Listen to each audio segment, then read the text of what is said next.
साथियों नमस्कार। मैं डॉक्टर यशवंत कुमार, फिजियोथेरेपिस्ट। आप सभी का सबसे पहले तो बहुत बहुत धन्यवाद कि आप लोगों ने हमारे वीडियो को बहुत ही अधिक मात्रा में लाइक किया और शेयर किया। बहुत सारे लोगों को वीडियो पसंद आए। आप सभी का तहे दिल से बहुत बहुत धन्यवाद।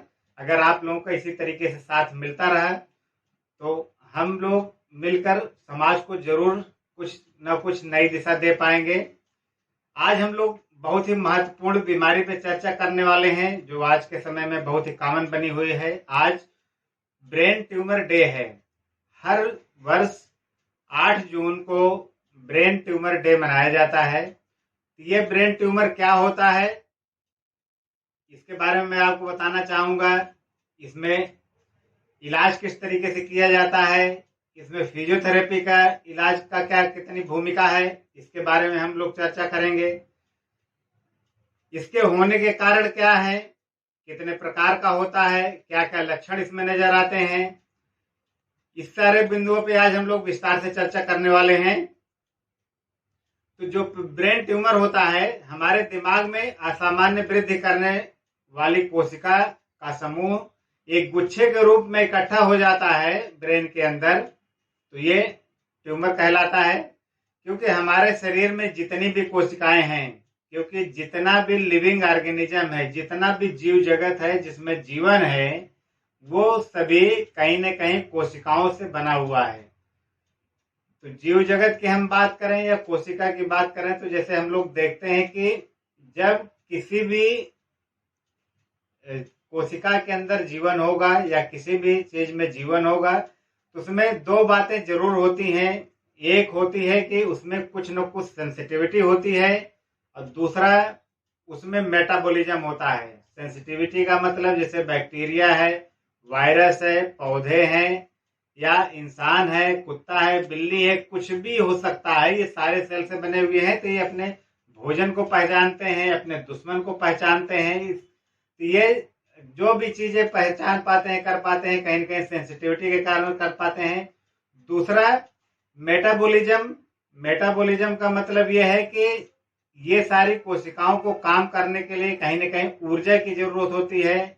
जब ये भोजन लेते हैं कार्बोहाइड्रेट के रूप में, प्रोटीन के रूप में, विटामिन के रूप में, फैट के रूप में, तो जब मिनरल्स के रूप में, पानी के रूप में, ये सारा कुछ जब लेते हैं तभी इनके शरीर में ऊर्जा उत्पन्न हो पाती है, तब ये अपनी क्रियाओं को कर पाते हैं।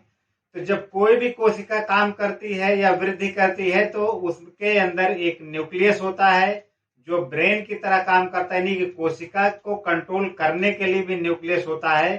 जब वह ठीक तरीके से काम करता है तो कोशिका ठीक तरीके से काम करती रहती है। जब उसका ठीक तरीके से काम करना बंद हो जाता है, कोई गड़बड़ी आ जाती है, तो कोशिकाएं असामान्य रूप से वृद्धि करने लग जाती हैं, जो बहुत बड़ा गांठ का कारण बन जाती हैं, बड़ी यानी कि खतरे का कारण बन जाती हैं।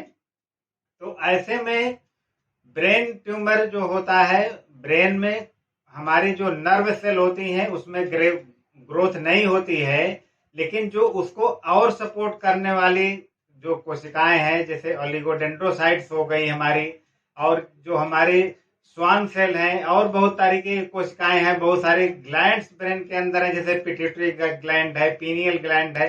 ये सारी चीजों में ग्रोथ होने की संभावना रहती है। हमारा जो ब्रेन की कवरिंग होती है, जो मेनिंजिस होती है, उसमें जो है ग्रोथ होने की संभावना रहती है। तो जैसे हम लोग देख लेते हैं कि जो ट्यूमर होता है ये दो प्रकार से होता है मुख्य रूप से। एक विनाइन ट्यूमर होता है जिसके यानी कि हमारे डेथ के लिए बहुत बड़ा कारण नहीं होता है, ये अपना स्लो ग्रोथ करता है, बहुत तेजी से ग्रो नहीं करता है, कभी कभी रुक भी जाता है। और दूसरा होता है मैलिग्नेंट ट्यूमर जो बहुत तेजी के साथ बढ़ता है और बहुत ही खतरनाक होता है। तो इसके हम लोग उत्पत्ति के अनुसार भी इस ब्रेन ट्यूमर को दो भागों में बांट सकते हैं। एक प्राइमरी ब्रेन ट्यूमर है जो कि ब्रेन में ही उत्पन्न होता है, यानी कि ब्रेन की ही कोशिकाओं में गांठ बन रही है, ब्रेन की ही कोशिकाएं अनियंत्रित वृद्धि कर रही हैं, इसको हम लोग प्राइमरी ब्रेन ट्यूमर कहते हैं।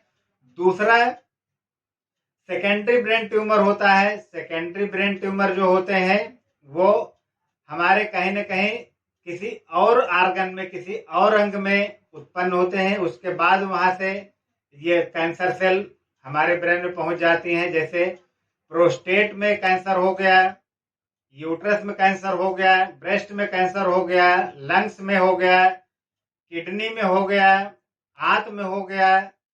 ये सारे कैंसर या बहुत सारे आर्गन पे, स्किन पे भी कैंसर हो सकता है। यहाँ से कैंसर ब्रेन में भी जा सकता है, जिसको हम सेकेंडरी कैंसर कहते हैं।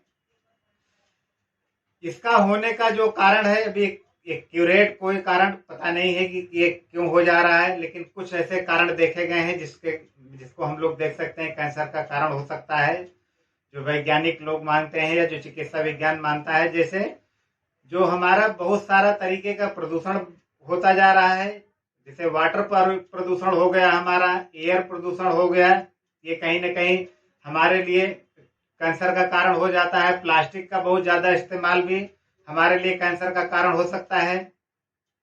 दूसरा, हम लोग जो देख रहे हैं कि यदि किसी परिवार में कैंसर की हिस्ट्री है तो उसमें भी 5 से 10% लोगों के कैंसर होने की संभावना रहती है।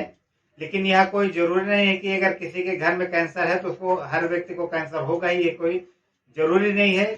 कम ही यानी कि चांसेस है कि एक फैमिली हिस्ट्री में होगा। तो यहाँ पे जैसे देख लेते हैं कि कुछ केमिकल का एक्सपोजर हो जाता है तो उसकी वजह से भी कैंसर हो सकता है। रेडिएशन का खतरा है। जो स्मोकिंग करते हैं लोग, धुआं के माध्यम से, यानी कि सुर्ती खा रहे हैं, टोबैको ले रहे हैं, सिगार ले रहे हैं, तो वो भी एक कैंसर का कारण जो है बनता है। इसमें जो लक्षण नजर आते हैं कि सिर में दर्द जो है होने लग जाता है, और जिस एरिया में, यानी कि ब्रेन के जिस एरिया में ट्यूमर ग्रो कर रहा है उसके अनुसार उसमें लक्षण नजर आते हैं। जैसे अगर हमारे फ्रंटल एरिया, जो हमारा ब्रेन का आगे का हिस्सा है, इसमें अगर ट्यूमर की ग्रोथ हो रही है तो ये हमारे कहीं सोचने समझने के एरिया को प्रभावित करता है। पीछे हमारा ऑक्सीपिटल लोब होता है जो हमारे देखने से संबंधित एरिया होता है। टेम्पोरल लोब हमारा है जो सुनने का और हमारा जो है समझने का एरिया होता है।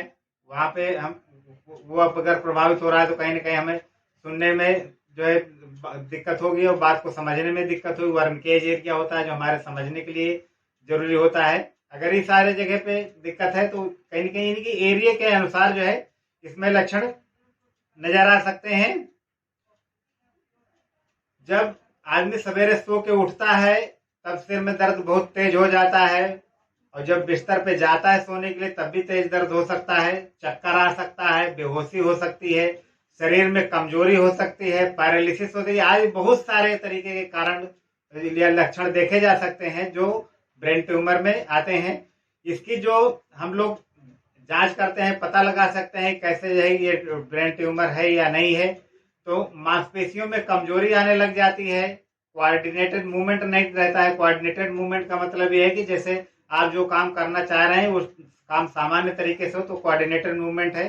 कोऑर्डिनेशन का ठीक तरीके से ना होना, मेमोरी का लॉस हो जाना, याददाश्त का ठीक तरीके से ना होना, आज बहुत तरीके से जो है जांच कर सकते हैं आप फिजिकली तौर से। दूसरा, सीटी स्कैन के माध्यम से, जो न्यूरो फिजिशियन है, न्यूरो सर्जन है, वो सीटी स्कैन के माध्यम से जो है कराते हैं, या एमआरआई करा के इसको बेहतर तरीके से देखा जा सकता है, पहचाना जा सकता है।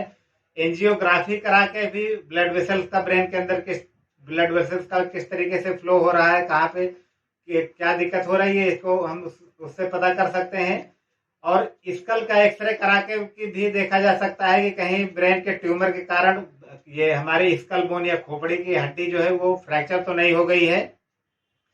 ट्रीटमेंट की जब बात करते हैं हम इसके ब्रेन ट्यूमर के, इसको हम लोग देख सकते हैं कि एक तो जो सबसे कॉमन जो है हमारा आज के समय में चल रहा है ट्रीटमेंट का जो तरीका है कि हम इसको न्यूरोसर्जन के द्वारा सर्जरी कराते हैं।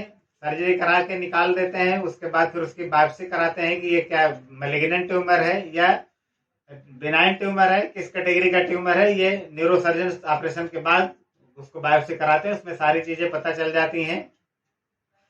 और जो हमारा ट्रीटमेंट का तरीका रहता है, इसमें फिजियोथेरेपिस्ट की बहुत अहम भूमिका रहती है, ऑक्यूपेशनल थेरेपिस्ट की बहुत अहम भूमिका रहती है, स्पीच थेरेपिस्ट की भूमिका अहम रहती है। इसमें मैं बताना चाहूंगा आपको कि फिजियोथेरेपिस्ट की क्या भूमिका है, फिजियोथेरेपिस्ट का क्या रोल है। इसमें जो भौतिक चिकित्सक होते हैं ये ट्रीटमेंट को 3 भागों में बांट सकते हैं। तो हम लोग जो करते हैं, इसमें मरीज का अगर ऑपरेशन होना है तो ऑपरेशन के पहले क्या फिजियोथेरेपी का रोल है, किस किस उद्देश्यों के लेकर हम करते हैं। तो जो हम लोगों का पहला उद्देश्य रहता है कि मरीज की जो भी ताकत है उसको मेंटेन के रखना है, उसकी ताकत को और ज्यादा इम्प्रूव करना है, उसके जोड़ों को ठीक बनाए रखना है, उसके जोड़ की मांसपेशियों को उनकी जो सामान्य जो है लंबाई है उसको मेंटेन करके रखना है, ब्लड सर्कुलेशन को मेंटेन करके रखना है, जितनी एक्टिविटीज अभी कर पा रहे हैं उसको वो सामान्य तरीके से अपना करते रहें। तो ये हमारा ऑपरेशन से पहले का उद्देश्य रहता है। यदि किसी व्यक्ति का ऑपरेशन हो गया है तो वह वहां आईसीयू में जो फिजियोथेरेपिस्ट का रोल रहता है कि उसके लंग्स के कैपेसिटी को मेंटेन रखना है, उसकी एयरवेज ठीक तरीके से बनी रहे, सांस का लेन देन अच्छे तरीके से बना रहे अगर मरीज कोमा में है। दूसरा, उसके बेडसोर को रोकना है, क्योंकि जब मरीज एक ही पोजीशन में बिस्तर में पड़ा रहता है तो बेडसोर भी हो जाते हैं। तो फिजियोथेरेपिस्ट का रोल है कि उसको बेडसोर ना होने पाए, उसके सामान्य जोड़ की जितनी भी रेंज है उसका मेंटेन रखना, मसल के लेंथ को मेंटेन रखना, ब्लड सर्कुलेशन को मेंटेन रखना। ये सारा जो हमारा रोल रहता है ये आईसीयू के टाइम पे रहता है। और जैसे जैसे मरीज रिकवर करने लगता है धीरे धीरे करके उद्देश्य हमारे बढ़ते जाते हैं, बदलते जाते हैं। और जब मरीज आईसीयू से बाहर आ जाता है, हमारा प्राइवेट वार्ड में आ जाता है, तो उसमें हमारा उद्देश्य जो रहता है कि हम ज्यादा से ज्यादा मरीज को इंडिपेंडेंट बनाने की कोशिश करें, जितना जल्दी से जल्दी बना सकते हैं, जितना हो सकता है। इसमें मरीज के मसल पावर को हम लोग इम्प्रूव करते हैं, उनके जोड़ के जो रेंज है उसको मेंटेन रखते हैं, मसल की लेंथ को मेंटेन रखते हैं, कोऑर्डिनेशन को मेंटेन करते हैं, इम्प्रूव करते हैं, उनकी रोज की दिनचर्या जो है उसको इंडिपेंडेंट बनाने का काम करते हैं। रोज की दिनचर्या जैसे हमारा कोई भी व्यक्ति है सवेरे से उठ करके मंजन करता है, नहाता है, कपड़े पहनता है, तैयार होता है, ऑफिस के लिए जाता है, तो ये सारे काम जितने भी वो ज्यादा से ज्यादा कर सकता है उसको हमें इंडिपेंडेंट बनाने की जरूरत है। पेशेंट का कॉन्फिडेंस भी गेन करना जरूरी रहता है, जो कि फिजियोथेरेपिस्ट के लिए बहुत इंपॉर्टेंट हो जाता है, क्योंकि इस परिस्थिति में मरीज जब आता है इतनी बड़ी परेशानियों के बीच से गुजरता हुआ तो उसको डर बना रहता है कहीं ना कहीं कि हम अब हमारे भविष्य का क्या होगा। उसको फिजियोथेरेपिस्ट का ये रोल है कि मरीज को बताए अपने दोस्त की तरह कि यह कोई गंभीर समस्या नहीं है, जो भी चीजें होनी थी हो चुकी हैं, बाकी धीरे धीरे करके ठीक होंगी। क्योंकि जब हम ज्यादा डिप्रेशन में चले जाते हैं, ज्यादा डर जाते हैं, तो हमारी समस्याएं कहीं ना कहीं और बढ़ जाती हैं। इसलिए मरीज को हमेशा पॉजिटिव रखना है, पॉजिटिव सोचना है, जितना हो सकता है बेहतर से बेहतर उसके लिए करते रहना है। आज के वीडियो में इतना ही। ये वीडियो अगर आपको लगता है कि समाज के लिए उपयोगी हो सकती है, एक आम व्यक्ति को जानकारी होनी चाहिए इसकी, तो आप इस वीडियो को ज्यादा से ज्यादा लोगों तक पहुंचाएं, लाइक करें, शेयर करें, सब्सक्राइब करें चैनल को। और आप अगर कोई अपने सब्जेक्ट पे वीडियो चाहते हैं तो उसके लिए कमेंट भी करें। आपका कमेंट किया गया वीडियो, शेयर किया गया, लाइक किया गया, ये हमारे लिए ऊर्जा का काम करता है, तभी हम आप लोगों के लिए वीडियो बना पाते हैं। आप सभी का बहुत बहुत शुक्रिया, धन्यवाद, थैंक